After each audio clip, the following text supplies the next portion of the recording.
up, America? Hope you're doing well. For those of you that are kind of in the middle of America, particularly down in Texas, try to stay warm as possible. Use some of those survival skills you can find on YouTube or something to stay crisp and warm as much as you can. And I probably will have a video talking about the particulars and details about what actually happened with the grid down in Texas. You've heard a lot of people talk about the windmills, and that's part of the issue, but might not be completely the whole issue. And so I'll probably do something, maybe even later tonight, about that. But today, I want to talk about something a little bit different. As you know, on the Business Intercept, we want to bring you business stories, topics about business. And today we're going to do that, but I want to talk about something that I know everybody in some form or fashion, if you work for somebody else, particularly if you work for a large corporation, a large governmental body, or school district, something that you are most definitely going through at your employer. And that is, we now, as a result of what's happened in the last 6 months, have gotten a lot more emphasis and attention on this whole idea of inclusion, diversity, racism, and everything else. And so what we're having pop up across the country is a lot of anti-racism type diversity training. Okay. I'm sure if you watch the news on a regular basis, CNN, Fox, any other blogs, particularly on the conservative side, you've heard people talking about and, even on social media, submitting examples of some of the types of training that they're either having to go through mandatorily or that they're seeing at their job, at the school, because some of this is trickling down into the classrooms, unfortunately. And so what I want to talk about today is a really simple a subject here, and it's how to handle inclusion training at work. Cancel culture, as we all know, is a real thing, and we can certainly find lots of examples in the workplace within the news in which people have been canceled, quote unquote, but actually fired from their jobs.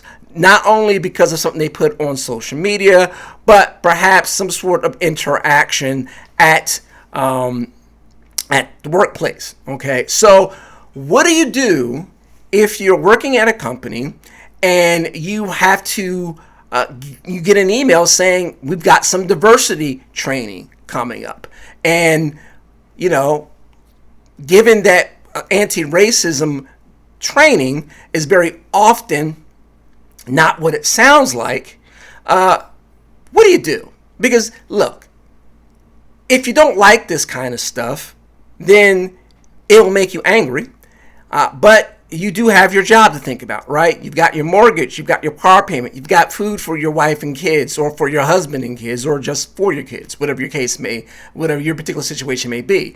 You have responsibilities that having a paycheck helps you, take care of.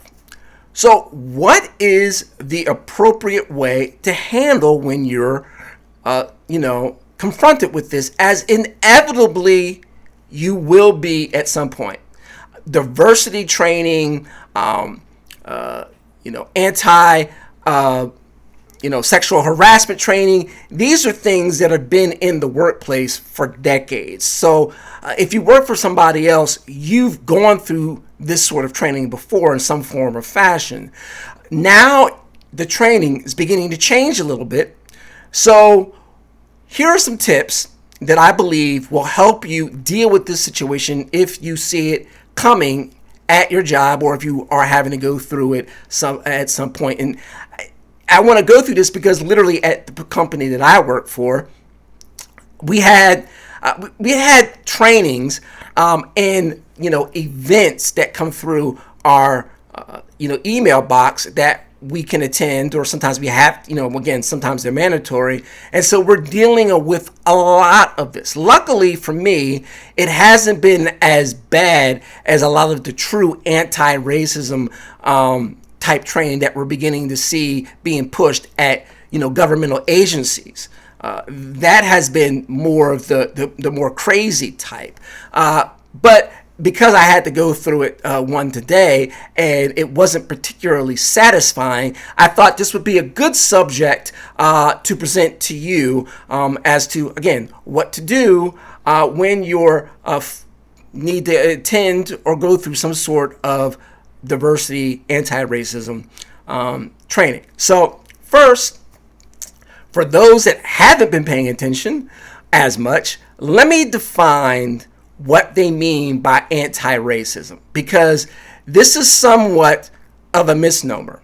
Okay, it's cleverly posited. The name is a play on words, kind of like Black Lives Matters. Play on words. When you hear the term Black Lives Matter, it's, well, of course Black Lives Matter. Who can argue against that, right? I mean, that's obvious. But of course, when you get into what the organization stands for, what the organization is saying, what the people who are members or who purport to be members of Black Lives Matter say and do, it becomes something completely different than the name. It's the same thing with this term anti-racism. You would think on the surface it means being anti-racist, being against racist, being not racist yourself, or not accepting racism in your presence from others. And if that's what it meant, that would be fine. Unfortunately, that is not what anti-racism means. It means the exact opposite. The general theme behind anti-racism is twofold. Okay, the first is that the most important part about you is your group. Now, since this is dealing with racism, we're going to specifically talk about racial groups. So whether you're Black, Spanish, or some people like to say Latino or Latinx, whatever. If you're from the Middle East, anybody that's got brown skin, essentially, this is generally geared toward, with the biggest emphasis being, African Americans within America. Okay, so the idea is when you meet me, the most important thing about me that you have to keep in mind is not who I am, what I say, but that I happen to be a group, part of a group. That group being African Americans, Black, whatever you want to call it. Okay, term it. And as a result, your interactions with me have to first be based upon recognizing that I'm part of this group and that group has been historically, discriminated against, and that because of that discrimination, I have certain hurdles, certain obstacles, and a certain I don't know if I want to say emotional, but maybe that's only the best term, a certain emotional wound, if you will, as a result of that. You have to react to me with those things foremost in your mind. Okay. The second part of anti-racism thought, so to speak, is the idea that if you don't do anything like that if you do not react to me or think of me or any other Black person or any other Spanish person, first and foremost, as part of that group, if you don't think that each and every single institution in the country, so the government, the school, the police, your job, and you are in fact part of a racist, or not organization, but a racist, how do I want to put it? If you don't think you're part of a racist system, then you are effectively racist yourself.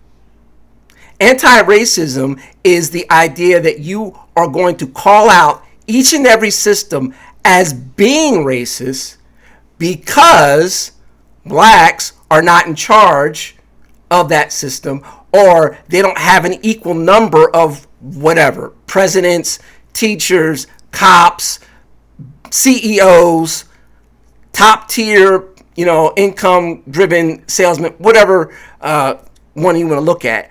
If we're not equal, like, you've got 200 salesmen making $200,000 a year.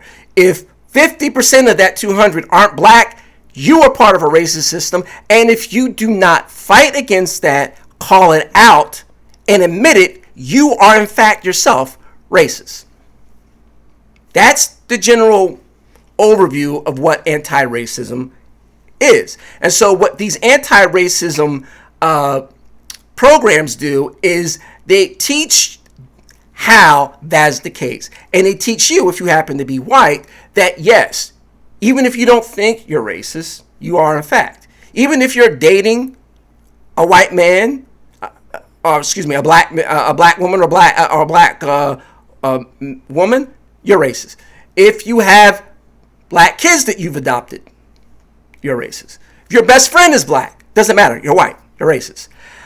That's the general tone of these trainings. That is completely different, I would say, from inclusion training. Now, this gets a little bit muddied because very often the people who are teaching these types of programs, even if the program is deemed inclusive in today's environment, a lot of the content will be driven from the point of view of anti-racism, okay? But not all of the training is. There is a difference. So I would say the first tip on how to deal with this is take a breath. Take a breath, because there are a couple things you need to keep in mind.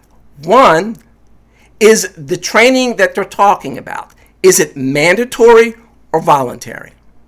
Very important. Because if it's voluntary, then, go about your day and forget about it. You don't have to get involved in it necessarily.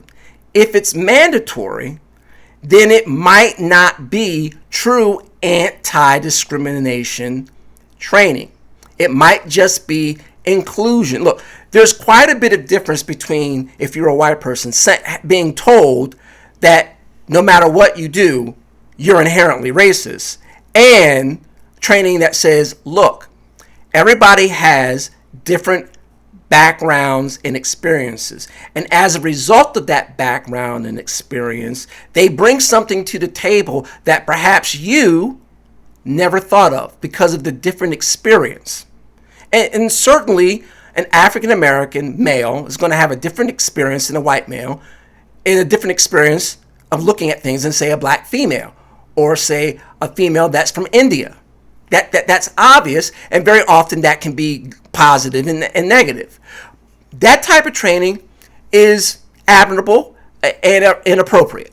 Okay, understanding, training that lets you know, look, these are the subjects you just don't talk about at work. These are the things that are actually discriminatory or could upset people from a racial point of view versus silly things, right? So that type of training that tries to differentiate things like that, perfectly acceptable. Take that training. You're not going to really have any issues per se, okay? It's when they get into the other stuff that it becomes problematic. So again, take a breath, take a look at what the training is, and don't make any assumptions until you either look at the materials or you are in the actual training itself. Now, the second thing is, of course, you're in the training, and what do you do now if, in fact, the training, the talk, and the discussion begins to swerve toward the anti-racism path? What do? Because, again, you don't want to act in such a way as to jeopardize your job. Okay? So I would say the next thing to do is, obviously, if you're in the class or you're looking at the curriculum, because so much of this training now something's in my eye. So much of this training right now is because of COVID is virtual. So you're on Zoom, you're on Microsoft Teams, something like that, in which obviously you're not face to face. This presents certain challenges if you want to essentially challenge the material that you're being presented to. And so my second advice would be, don't be afraid. Look, every HR department has some means of either talking to someone anonymously or talking to somebody behind the scenes about a concern. Okay, whenever the LGBTQ, I can't know all of the daggone alphabets that they keep adding on every day. Whenever they have a problem, they let HR know. They email somebody about that. People who feel like they've been offended racially do the same thing. If you're white, you can do the same thing. You can email them and say, I'm in this class, or I have concerns about this class, and here is why. You do it in a respectful way, but you do call attention to it. This idea that you shouldn't say anything at all is false. Okay? A lot of this training that's on the anti-racism side is bad training. It's literally training people to think in a racist way. And if that's happening to you, if you're watching it, I think you have an obligation to say something about it. Now, obviously you don't have to, and if you decide not to, that's fine.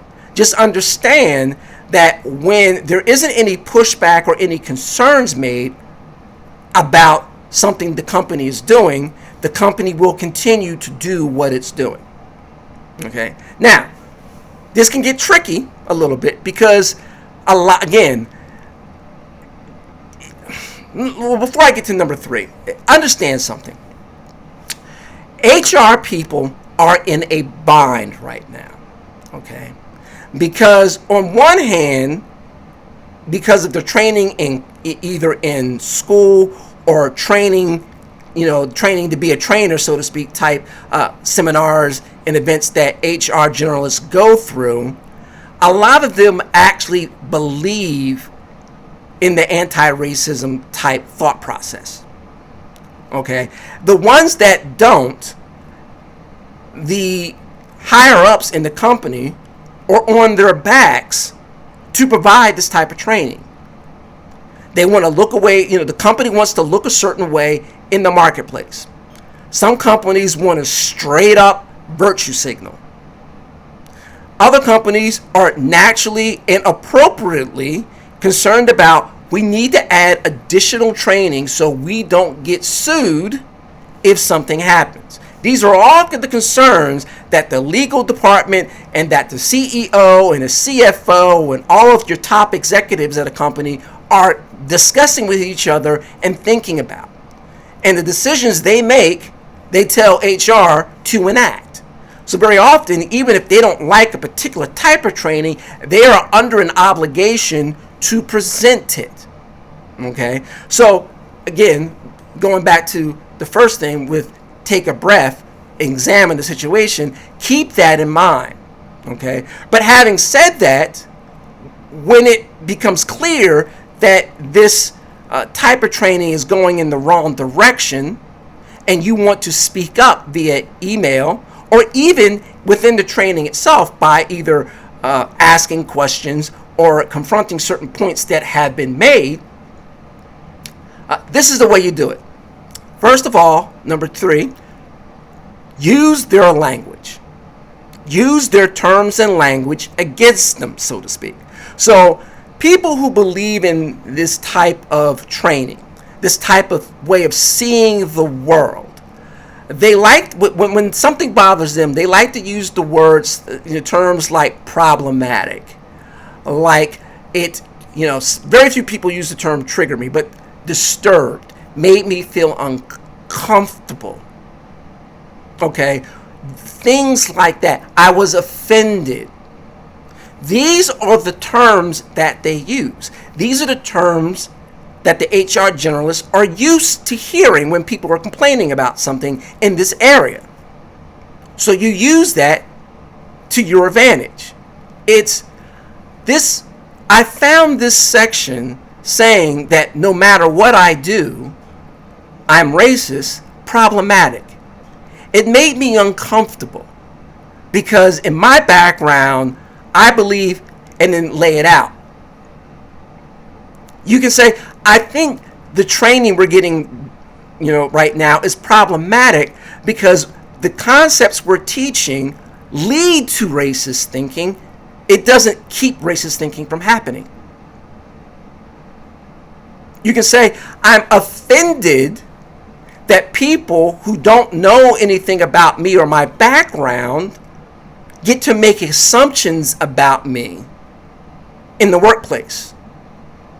These are the things that you say when you're sending them emails, okay? Because when you present it that way, then they have to address it in the same manner that they would if a gay person was sending it to them, or a black person was sending it to them, or a female was sending it to them. You've got to use the same language. Now, if you're happening to go through these situations either live or in Zoom meetings in which you can ask questions, the fourth thing is to, yes, gently challenge the assumptions that they make.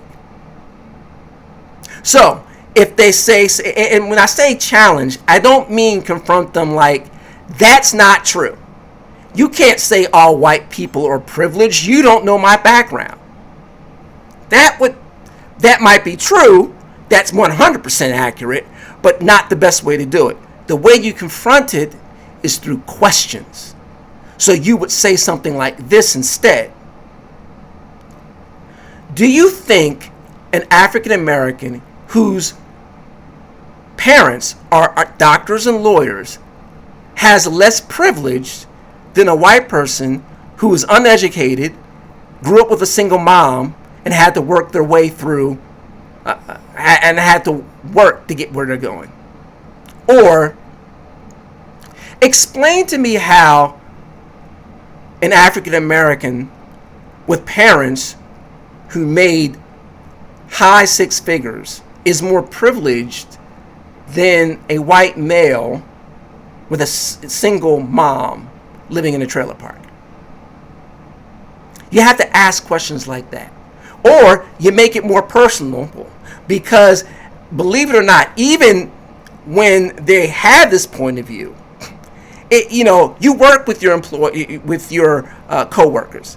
They know you, right? So assuming they don't dislike you, it's a lot harder to attack you personally than it is to attack the idea of white people, the idea of this is what men do. Okay? The patriarchy, so to speak, is a concept. Concepts are easy to demonize. They're easy to yell at because they don't have a face. They don't have a name. But when you say to them, well, I understand what you're saying, but, I had to work my way through college. I didn't get scholarships. I couldn't rely on inclusion programs in order to get into college.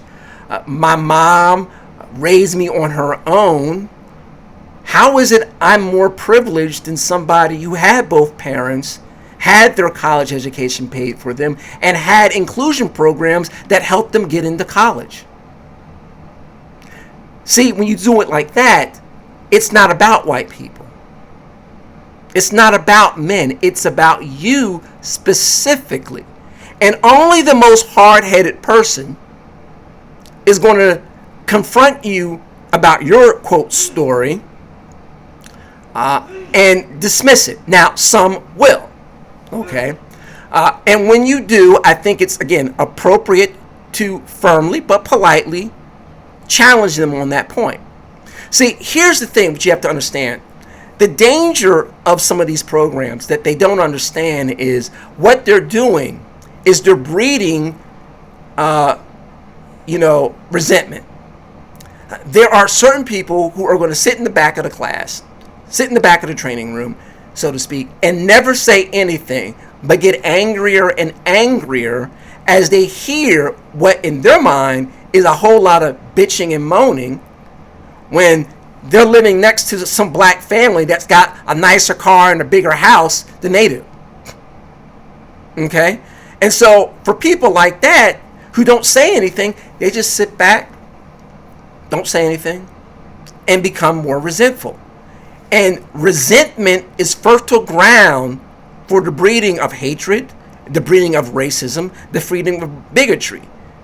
I mean, the oddest thing that I've ever that I find about this whole anti-racism push is not just the fact that the things that they're advocating is in fact racism in itself, but they are providing fertile ground, they're tilling the ground for the exact thing that they say they're against. You know, when you call everybody racist and you call everything racist, well, then the people you're talking about feel like there's no need to be polite, there's no need to be welcoming, there's no need to watch what they say or how they think, because you're going to call them racist anyway. So if you're one of the people who is willing to speak up, I would say do so not only for your sake, but for the sake of your co-workers. Because believe me, they're being demonized as well. And some of your black co-workers don't want to hear this nonsense. And they don't want you looking at them as if they're a victim or someone walking around angry, hating white people all the time because of training in others who, believe this type of thinking. Okay, so just to review what we've talked about so far, take a breath. Okay, you want to examine what the training is first and foremost. Okay, if it's going in a direction you don't like, talk to HR via their anonymous means. Nearly all of these trainings always have some sort of rating system survey at the end. Put your thoughts in that. If you can't talk to HR, anonymously, then number 3, use the language that they use. Use terms like uncomfortable. Use terms like offended. Use terms like problematic. These are things that you might not use on your daily basis, but when they're discussing what they think to be sexist, racist, bigoted, or whatever, whether it is or not, this is what they're saying.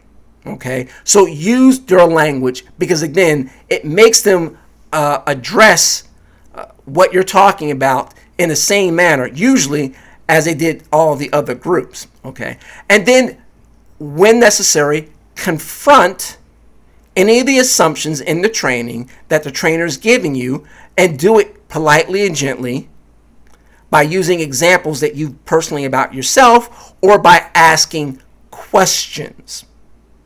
Couch every complaint into a question. Well, this is what I found.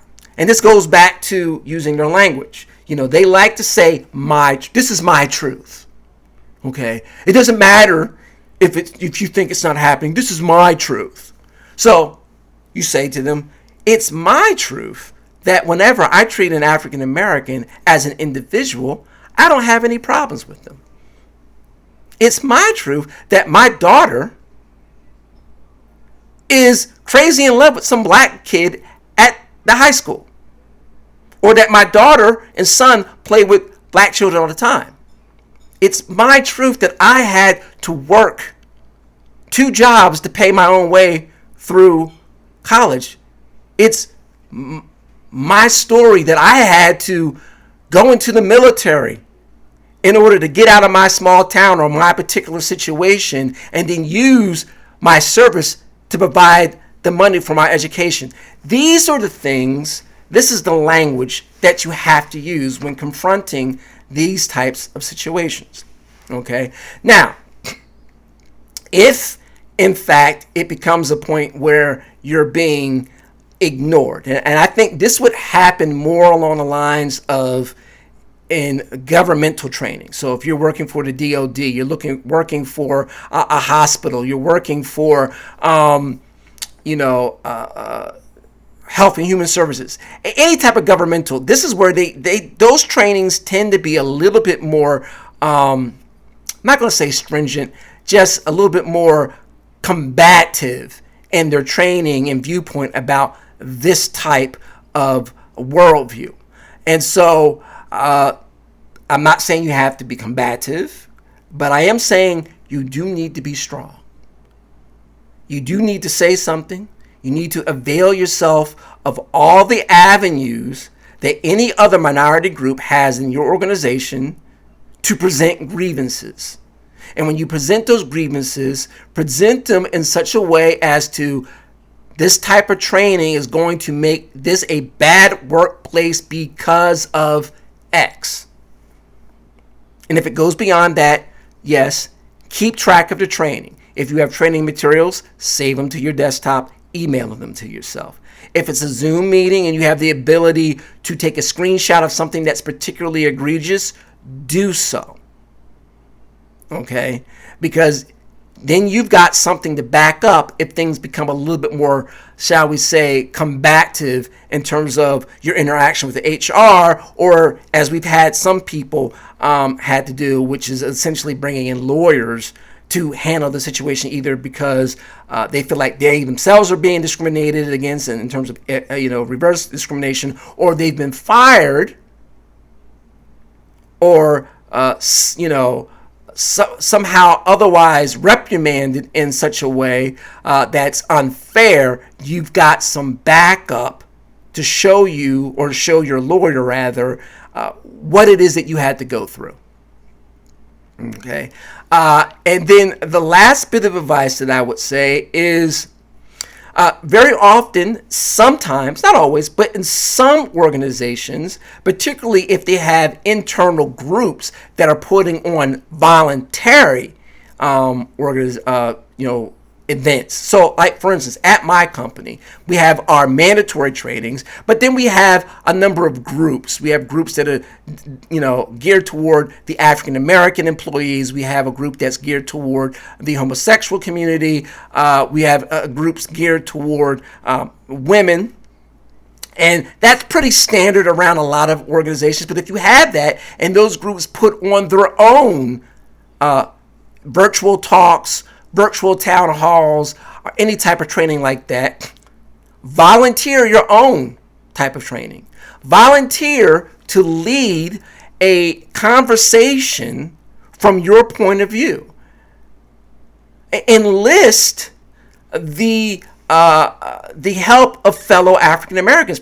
Look, if you have a big company and you have a lot of black people working there, I guarantee you not all of them are down with this anti-racism viewpoint. Some of them are going to be like me. They don't like it. They think it's unnecessary. They think it's insulting. Partner with them and put together a conversation or a talk piece in which you talk about, hey, just like you don't want white men, white women to make assumptions about you because you're black, don't make assumptions about me because I'm white. Don't think because I'm blonde-haired, blue-eyed, that I've gotten everything in my life. Don't think my kids are getting everything they want. Good inclusion training is about perceptions, understanding the different perceptions of different groups. And that different group does, in fact, include white men, white women, white people in general. Because there's a difference between a white person who grew up with rich parents, with wealthy parents, and somebody that grew up with a mother that was on welfare. They're not the same.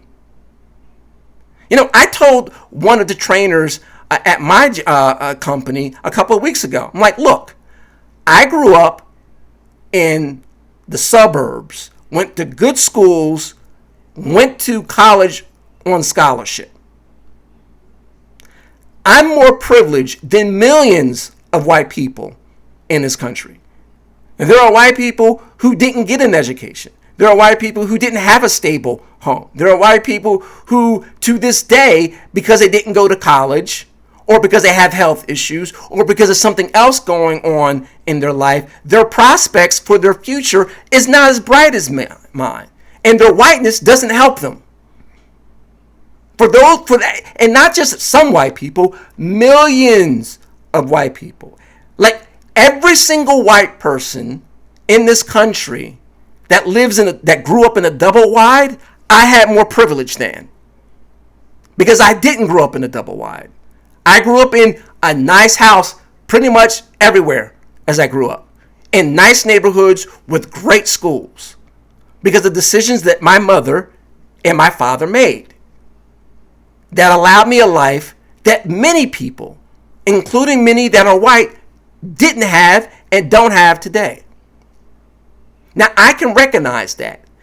It's important that if you are in a training that doesn't recognize that you do something to inject that subject matter into the training, in your responses, or in future trainings that you might even help out with yourself. Okay? So that's going to be it for this particular video. Again, tools and tips on what to do if you have to deal with an anti-racism inclusion training. If you've got any comments, please comment below. Hit the subscribe button so that you know when I getting all tongue-tied now. Hit the subscribe and notify button so that you know when I release a new video. And again, put any comments, questions down below in the comments. Have a good night.